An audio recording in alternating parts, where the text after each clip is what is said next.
Good morning, and I want to thank Pierre-Michel for inviting me here to the Collège de France, which has practiced openness towards the public for a very long time. I want to take you through various facets of openness, but basically my intervention is a plea for what I call the radical openness of science. What is the appeal of openness? We hear about openness now all the time. Openness is in. There are terms like open science, open access, crowdsourcing, openness to the world, etc., science to zero, etc., etc.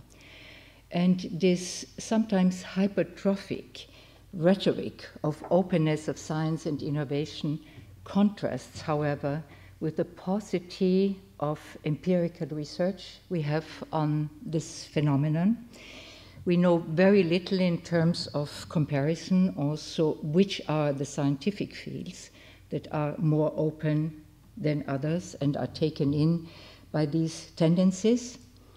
And we know very little what impact it actually makes. What are the dominant forms? Will it have an impact on the theme of our conference here, the transformations of how science works? We do not know as yet.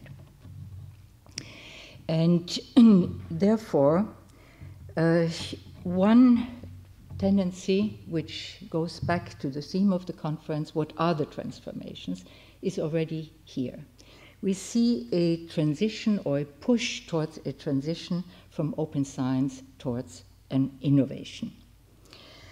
Open science started from within. Open access was a soft revolt by researchers themselves against the high prices that publishers are asking for the journals and to publish their articles. Slowly, but surely policymakers and funding agencies have begun to respond to open access. Much more difficult is already the openness of data. Sharing data is a very complicated process, and although at the surface of it, one can argue, and there are good reasons for arguing, that sharing knowledge benefits everyone, if you look into actual practice, there are many problems that still need to be solved. But we begin to see this transition, the push from open science towards innovation. And the commissioner, the EU Commissioner for Research, Technology and Innovation, he came up with the slogan of the 3 O's: open science, open innovation, open to the world. But as you see, he put open innovation first, and this came with his observation that the universities and research institutions are not, they are producing many scientific findings and ideas, but the process of putting them to the market is much too slow, in his opinion. And he added to this the openness towards the world. What else can you say? So let's have a look and ask the question, why now?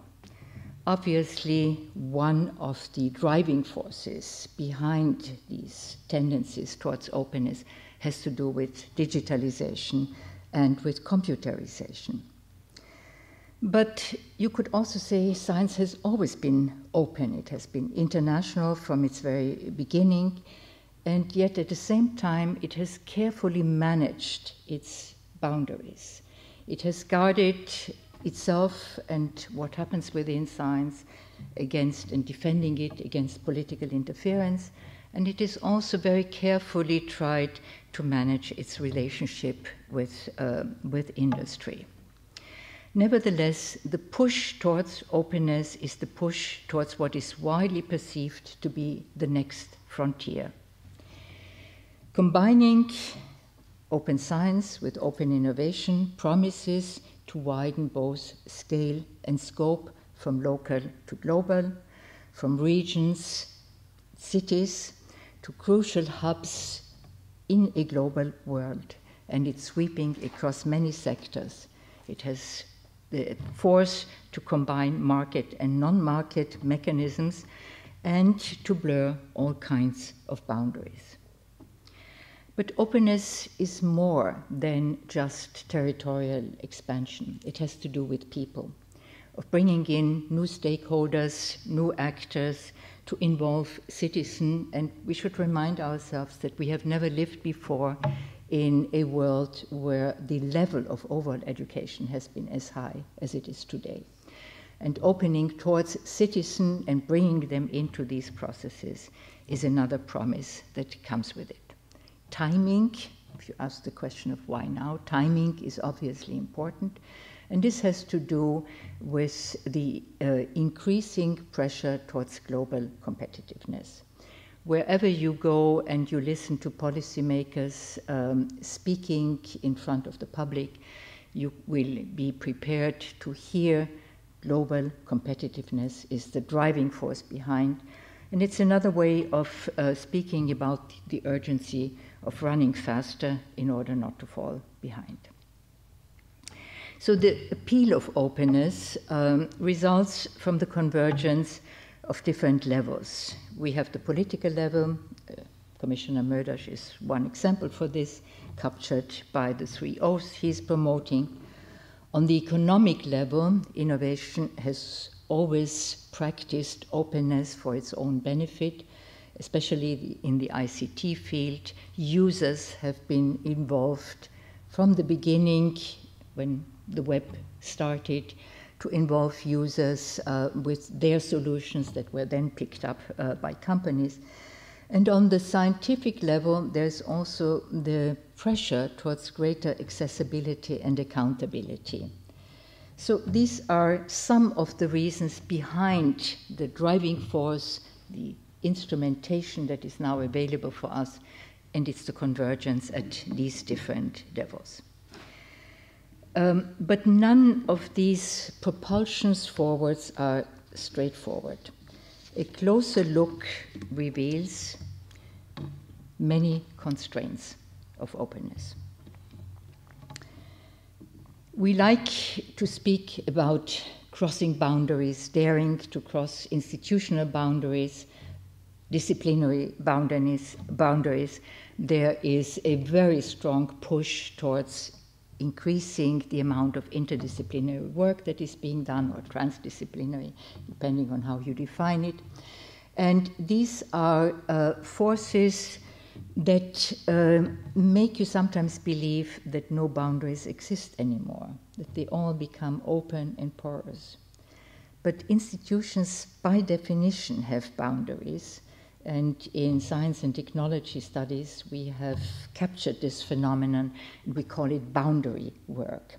So there are mechanisms in place to keep the institutional boundaries open and closed at the same time, selectively open them and selectively closing them. The same happens with interdisciplinarity. There's an enormous literature on interdisciplinarity, on why it is important, why there should be more. But looking at this literature, it is also quite surprising to see how much of this literature is devoted to the obstacles that prevent what should be done. It's an analysis of what stands against practicing interdisciplinarity. And so we have to realize, and that's the conclusion to be drawn, that indeed it is much more difficult to open disciplinary boundaries in practice. And while some of it happens, and certainly creative new insights in science happen very often at the interface of disciplines, and scientists know this very well, but nevertheless there is also a persistence of disciplinary boundaries related to the way how our universities are structured, vested interests, and much, much more. But nevertheless, and this makes me think that openness coexists with closure. Boundaries are open and closed more or less at the same time in a selective way. And Also moving towards open innovation, many promising startups are bought up, if they are promising indeed, by large companies. They disappear inside the large companies. So you can be open, but then you are incorporated into a much larger entities. And by now, many universities in the ICT fields particularly are competing with large companies, corporations like Google, for the most talented researchers there are. Then there are governance issues that have to do with openness, yes, but at the end, who pays the bill? For open access, we have the discussion about gold open access, green open access, etc., and who foots the bill. Data sharing, as I mentioned already, sounds wonderful in principle, but in practice, again, it encounters many hurdles. And finally, and this is, if you want, a sociological statement, every inclusion means that others are excluded. And therefore, I think it is worthwhile to think about openness also as having constraints and limitations. Let me just give you one little example here. This is a Twitter thread, "I'm a research parasite." And this is the witty response of a group of researchers who were accused by others, if you do data sharing, you have to list everyone with whom you share your data as your co-authors.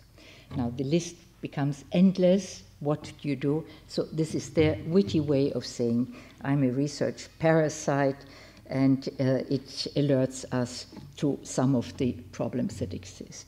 And again, I come back to this. There we have to differentiate between scientific fields. For some fields, it is much more possible, and it comes much more easy than for others. For instance, in the geosciences, ocean floor, chemistry, etc., there are huge corporations that have existed since a very long time. They know how to practice data sharing. You can do nothing as an individual researcher unless you are part of this enormously and well-organized community. In other areas, you have small research groups, and that's the way how science progresses. So it's not a homogeneous spread of openness across fields. And again, the organization of le travail scientifique depends very much on what is there, what is the nature of scientific work, the necessity of using, sharing of instruments, sharing of data. And many of these differences are just sort of glossed over when we just hear the word open science, open innovation. Now, I want to turn to open science, open innovation, open citizen, and then move on from there. Open science, I want to give you two brief examples. One comes from my experience as president of the European Research Council. Now, the European Research Council was a radical policy move on the part of the European Commission. Frontier research, fundamental research, had no place, an official place, in the funding of the European Commission before 2007. It crept in through the back door. In the life sciences, it's not possible to sharply separate what is fundamental research, what you do in the morning, what is applied research is what you do in the afternoon. But officially, it had never been acknowledged, and it had no funding scheme. And in 2007, the Commission decided, and I wish I could tell you that it was the lobbying of the scientific community that led to it, but the story is not that simple, and there were other reasons for setting it up. But it was established in 2007, and the radical policy consisted in entrusting the setting up and the operation of it to 22 scientists, the ERC Scientific Council. And indeed, we set the strategy, and we said we want to have only one criteria, and that's excellence only. So no quota system, no juste retour, nothing of the kind of funding that was known and is practiced in other parts of the Commission framework programs. It should be bottom-up only, and therefore only the best should win. The success rate of the ERC, and this has remained more or less constant, is 10%. So 90% of those who apply fail, and 10% get an ERC grant. The grant is generous, it's for 5 years, and it gives the freedom to the scientists really to pursue their ideas. So no thematic priorities. So if there's openness of science, that's there.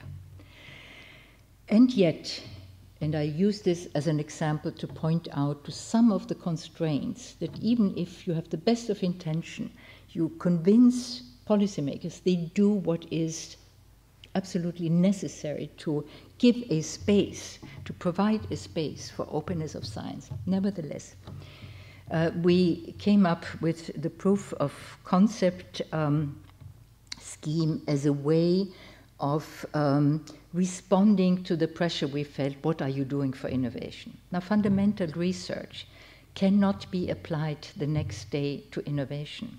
It takes 10, 15, sometimes 50 years until something comes out of it that can be applied. Nevertheless, we kept feeling the heat. What are you doing for innovation? So we set up the proof of concept scheme, a little scheme that allows ERC grantees to get some extra funding to allow them to pursue their ideas that may lead to something that crops up on the market later on. And although we clearly said, and it is true, talented people are everywhere, in Europe and outside Europe, in the most unlikely places.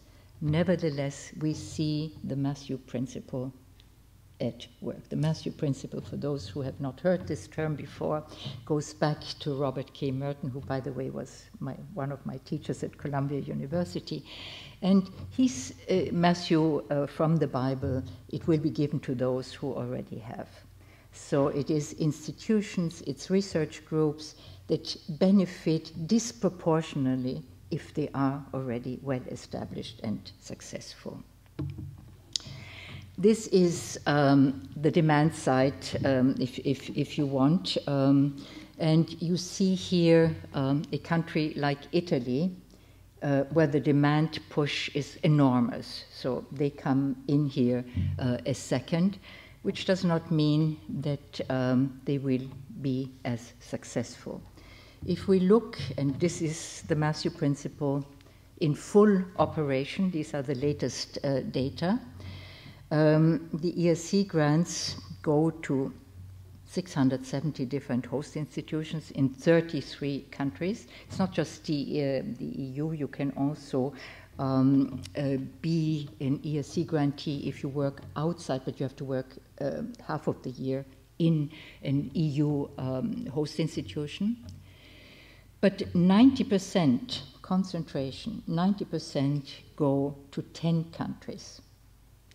And 50% of ERC grants end up in 50 top institutions. And these figures have practically not changed. The numbers have gone up naturally, but they have not changed. And in terms of countries, you see the UK way on top. Germany and France come behind. In Germany, for a long time, we were thinking that other funding is available. For France, I don't know why it is taking the third place.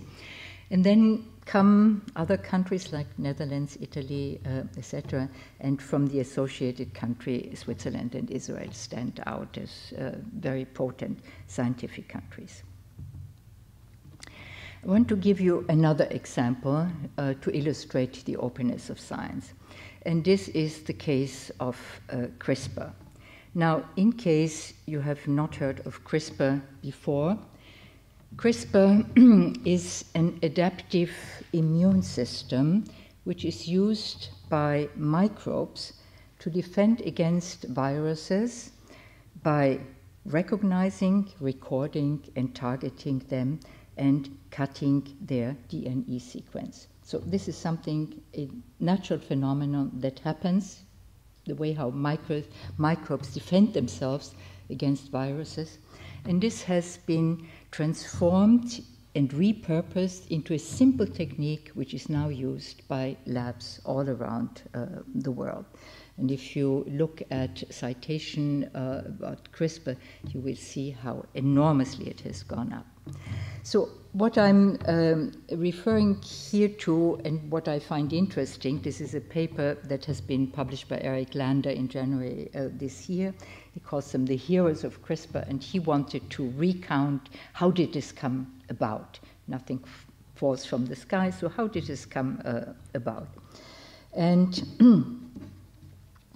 what he shows is a history that goes back to the year 1993, to Alicante. Sorry, you cannot see this very well, but it starts out in Spain, in Alicante. A researcher who was, Alicante is near the marshes, he was interested, what do microbes do to defend themselves against the salt in their environment? So what are the coping mechanisms? And he stumbled across a mechanism that was the recognition of CRISPR as the first instance. Then the story moves on here to Paris. Gilles Vergniaud, who first worked at the Pasteur Institute, then moved to the Ministry of Defense. This was the time of the invasion of Iraq. The Ministry of Defense asked their researchers to work on something else than they had been working on. And then he discovered the mechanism how these microbes remember that they had been aggressed by a virus. So this was yet another stepping stone. And so you add stepping stone after stepping stone until we come to the contemporary heroes. And they look like this. And I will say more about them in a minute. But what are the lessons from this long story we can draw for the openness of science? Well, first of all, nobody set out to achieve what was achieved. And this is one of the main lessons of openness of science and of radical openness of science. You do not know what you will find. Nobody was motivated by, we need a tool, and now CRISPR is becoming a tool for gene editing. We will be able to cut out certain parts of the gene if it has negative consequences. Nobody set out to do that. And the origins, therefore, are unpredictable. You have people here and there. You have small and unlikely epistemic spaces in which researchers are addressing research questions they find fascinating. They're driven by their curiosity and passion, and they go on doing it. They also encounter obstacles. These very often, at the time when it happened, were young people, often under 30, and they had difficulties. Both Francisco Mujica and also Gilles Vergniaud, they had difficulties in getting their paper accepted. It took them 1.5 years. The paper was rejected by Nature on grounds, this is nothing new. Which was ridiculous because it was groundbreaking. So they have to fight with these difficulties they encounter. They need persistence. Also, none of these research paths was driven by a hypothesis. So in a way, if we speak about le travail scientifique et ses transformations, it has very much to do with the fact that we now have these open-ended, large scale genomic databases. And this has become, the pool of ideas to work with, the material with which to work. And also, if you look at, let me go back here. Up north, you see an unlikely place like Vilnius. Who would ever think, this is where important scientific discoveries happen? And yet they do. And without this proceeding, one is building on the other. Sometimes they don't know about each other initially. Then they go to a conference, they find out someone has been doing interesting work there. And this is how it accumulates, but it takes time. 93 to 1912. This is a brief history of CRISPR, which will really, and I use this term very, very seldom, revolutionize the way how we do genomic research. Now, what is interesting about the paper, the heroes is of course a term that only scientists use these days. From social science point of view, we would not call them heroes, but Eric Lander uses the term heroes. What he does not mention in this paper at all, and I found it striking, is that these three people you see here, Jennifer Doudna and Emmanuel Charpentier, are locked in their lawyers are locked in a fierce patent dispute. And the story behind it is that Doudna and Charpentier, they submitted an application to the US Patent and Trade Office in May 2012. And Feng Zhang from the Broad Institute submitted in December another application that CRISPR can be applied to mammalian cells, not just other organisms, but mammalian cells. And he asked, and this is one of the legal peculiarities of the American intellectual property right system, he asked for a fast track. So his patent was granted fast track, and then, of course, Doudna and Charpentier said, wait a moment, we were first, how can you put him on a fast track? And they called for what is called a patent interference. So I was struck. You have this beautiful paper reconstructing the history of CRISPR. And Feng Zhang works in the same institute like Eric Lander, and he does not even mention the patent dispute with one word. He was later accused by Doudna and Charpentier that he's downplaying their contribution in order to help Feng Zhang. But so much for open science and open innovation in practice. Let me now turn towards open innovation rather briefly. There is a lot of ambivalence surrounding the term. What does it actually mean? The term goes back to Chesbrough in 2003, coming from a business school. But again, we have very little empirical evidence, and most of it is anecdotal.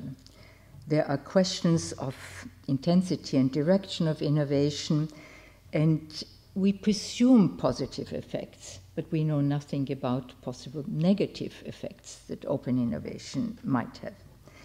I have been able only to find two studies, two foresight projects that try to see, what is changing in open innovation. And they come up with the following findings. They say market mechanisms as the main coordinating mediator of supply and demand is being challenged by non-market mechanisms. So there is this coexistence of market mechanism and non-market mechanism that they see as a trend emerging. You have patient groups, something that has been around for some time, obviously a non-market mechanism. Nevertheless, the drug companies very much rely on and tap into the knowledge that patient groups have, et cetera, et cetera. There are many examples of this kind, but all of them piecemeal, anecdotal, and not done in a systematic way. Then there may be repercussions on the motivation. Firms are driven by the motivation of profit. And here are other intrinsic motivations that come up. You want to help to solve, to come up with possible therapeutics for a disease, etc., etc. And there are also new societal demands that are being brought into the innovation landscape because you have other shareholders and other actors. And also they find a spatial shift, and cities in particular become innovation hubs. But they also have a kind of warning that if you overdo it, we may up with a kind of innovation, open innovation participation fatigue. Openness for citizen, as you see, the phenomenon is an old one. The 19th century in particular, this one journal goes back to a year 1827, I think it was, 1878, the other one to 1892, Science Gossip. Isn't it a nice term, Science Gossip? It's now the name of a website.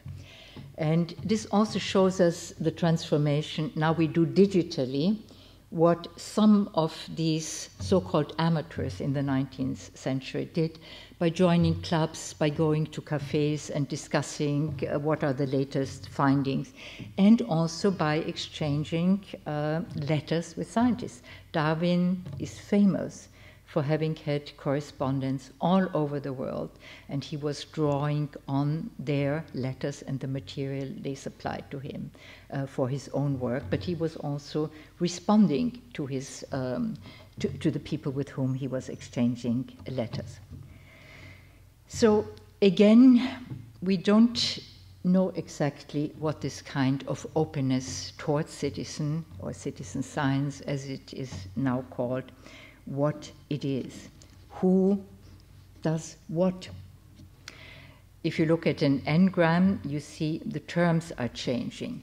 It first was called, the blue line is popular science, then there was amateur science, and then since the 1980s, you have the sharp rise up citizen science. Now, a possible typology of trying to find out, who are the people doing this now, in particular the last yellow point upwards. There are people, and this is a very rough typology, there are people who use their computer skills and their affinity with the digital world to do volunteer computing. This started with the helping to find galaxies, the Galaxy Zoo. It went on to protein folding. These are famous examples of involving citizen science. There are the makers. By now in many cities in Europe and the US, you have makers' fair. So these are inventors, as they were called in the 19th century. They come up, they do things. And again, there is a connection in the US. If you go to Stanford and there's a makers' fair, you see faculty of Stanford University going out and talking with the makers and interacting with them. Then there are those who observe and monitor, especially in the environmental field, citizens that have been involved in monitoring soil quality, pollution control, etc. Again, it's a long, long history of their involvement and their analysis. So this is a possible typology that tells us a little bit of what is happening. But we also see, because what is new is that we speak from mere participation of labor towards empowerment. It's not just that they are volunteers working for free to help science to move on, but also people who have their own questions and they want to be heard, they want to be empowered, they want to become recognized also with the expertise they bring to it. And again, here we have a number of questions. Does citizen science transform science-society relations? And if so, how? Does it have an impact on the production of knowledge? Again, if so, how? Who are the participants exactly apart from these typologies? Do they drop out after having done it once? Do they continue? We know very little about their demography. And where we know very little is their motivation or their moral economy, if you want to call it that way, that sustains citizen science. Now, let me turn towards the impact on the organization of scientific work. which is the main theme of this day. Now, science has always seen major organizational shifts that go with what the science demands. Organization follows, accompanies, sometimes even precedes the direction that science is taking. This obviously varies from field to field. Experimental sciences are different. We could see a major shift once simulation models could gain ground by having the computerization of science everywhere, wet science, dry science, etc. So these are some of the major shifts. The 19th century, it was really from the second half of the 19th century onward, the institutionalization of universities and of research inside the university, and then moving the lab from the university into industry, where initially at least they had the same kind of autonomy as in the universities, but with a temporal limit. If it was shown that after 5 years or so not much would come out of interest to the company, it was closed down. But in terms of doing science, it was similar. 20th century, undoubtedly, big science, the military-industrial complex. Derek de Sola Prize, little science, big science, a landmark, what was behind this shift towards big science. And in the 21st century, we can clearly see the trend continues. We have globalization of science. We have large-scale types of organizations. We have much more collaboration that is needed. And we have a digital way of doing it. Nevertheless, and this is part of the radical openness of science, individuals still have their place. And they need what I call epistemic spaces. They need a place that is epistemic, that allows them to pursue their research question and what they are interested in. And for instance, one of my colleagues in Vienna has done a little empirical study on who are the people who work in startup and biotech companies. And it turns out these are mostly young people who are dissatisfied with the conditions they find at universities, and they are not very much attracted by working conditions in large corporations. So they settle into these biotech companies, and they are quite satisfied there. Now, this may be an Austrian peculiarity, but nevertheless, it shows you individuals try to find their epistemic spaces and their niches and settle there. So despite all these large organizations, we have watch out for these epistemic spaces in which individuals thrive. But of course, on the large majority of especially individual researchers, we see the social shaping of their careers. They are under enormous pressure to publish. They are under enormous pressure where to do their postdoc. Very often it happens, and this is a bit worrisome, people choose the place where to do their postdoc on the criteria, where can I publish faster? So is it a research group that allows me to have a publication faster than I would if I went elsewhere? And this becomes the main criteria of shaping a career, and you can just feel this pressure. There's also what I call time's urgency and the politics of times for the careers of young scientists. They're normative signposts. What you are already 30 and you have not already accomplished this and that. You're 35, then you are cut off from this kind of fellowship and that kind of, etc. So, their career is under a tight temporal grid, and this is time's urgency. There's, of course, the question of precariousness, but also, and this is something that they have to decide, how entrepreneurial do I want to be, and how much do I want to fit into the imagination of what is scientific. Craig Venter here, taken out by this nice book of Stephen Shapin, The Scientific Life, as the icon of combining both. But how many of the young people will be able to combine both, especially in the way how Craig Venter has been able to do it? Institutions are also under pressure, and despite all the talk about openness, we can clearly see the other side of the trend, namely the trend that comes from the new public management, key performance indicators, impact, whatever can be measured is to be measured, and the pressure continues. Then there are the global societal challenges for which we are underprepared. All institutions and our universities are underprepared for it, and the possible role of funding industries. What about the state? Robert Gordon is an economic historian, an American economic historian, and he argues on the basis of data for the US that we are really in a time of economic stagnation.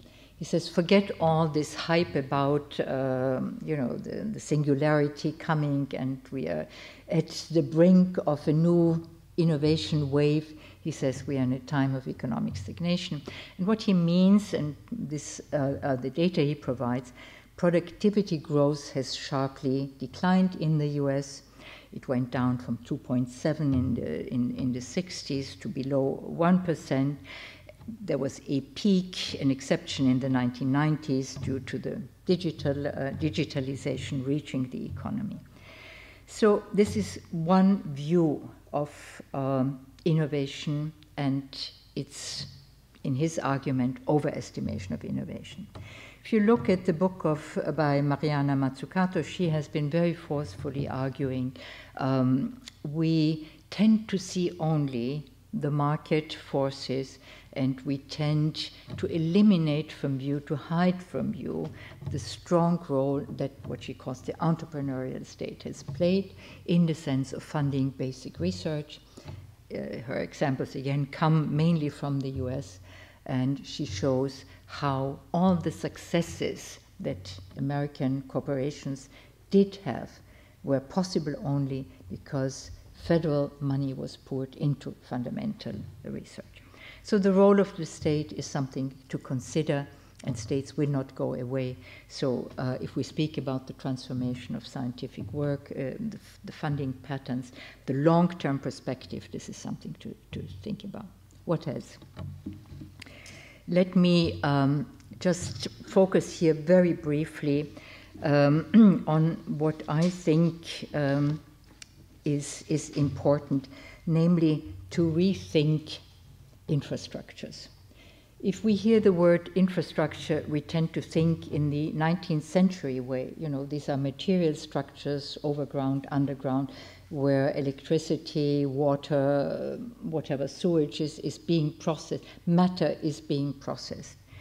By now, infrastructures process all kinds of things, matter, but also they facilitate the movement of information, of ideas, of people. They are networks, they operate as a system. There's the technical function, but at the same time it goes beyond the technical function. So I think we need to begin to reconceptualize what are infrastructures and knowledge infrastructures all about. And obviously they are more than just large technical systems. Now, what is also happening is that these data infrastructures do something that is very important and relevant, namely data must be curated, must be maintained for questions we do not know that will be posed in the future.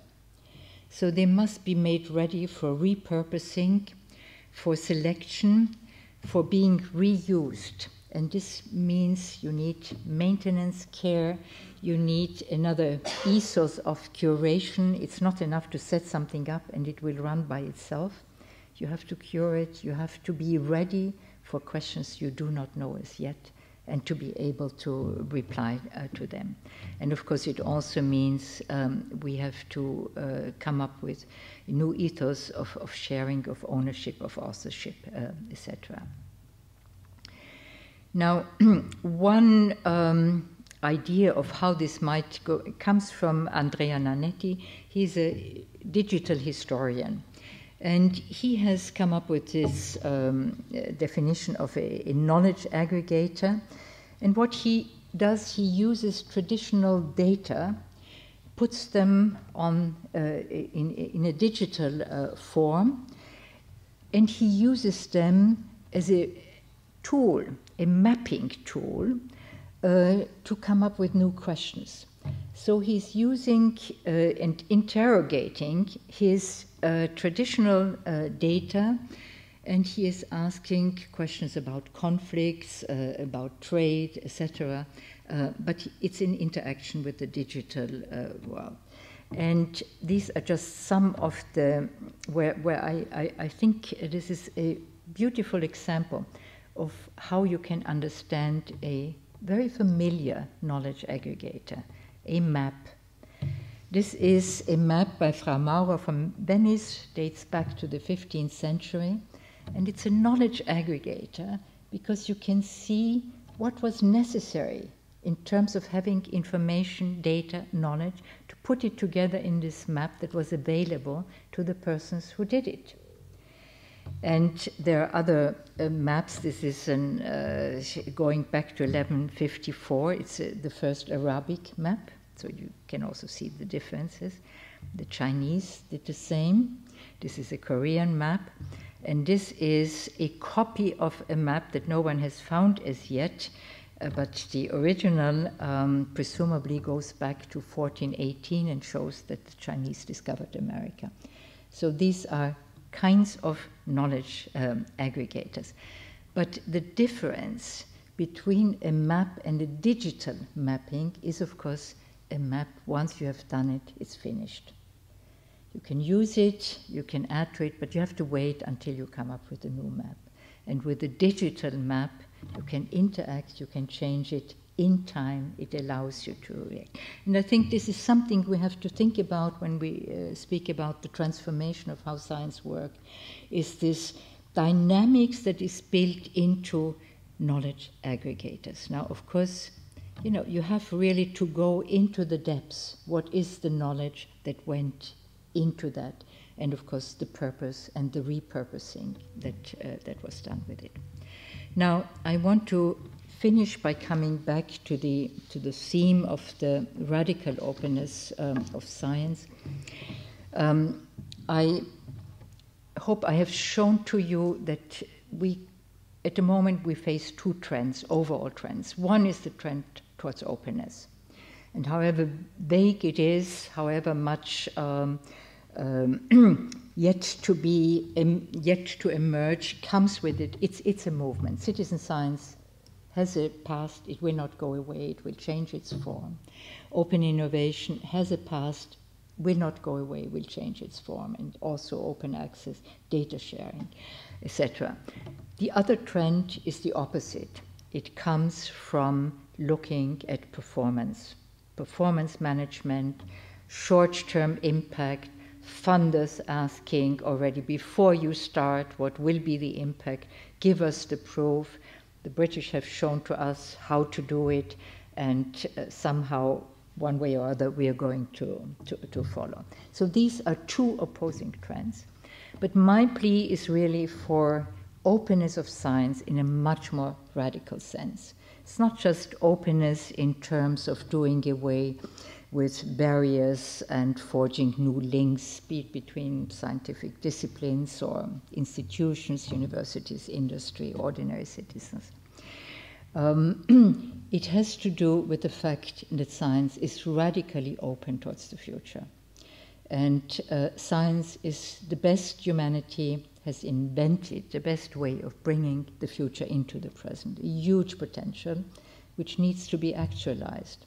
And it has to be done in society and with society. There's the co-production, the co-evolution of science and society. But the radical openness of science has to do with uncertainty. The future is uncertain, and the research process itself is inherently uncertain. It thrives, science thrives at the cusp of uncertainty. It pushes us further into the territory of the unknown.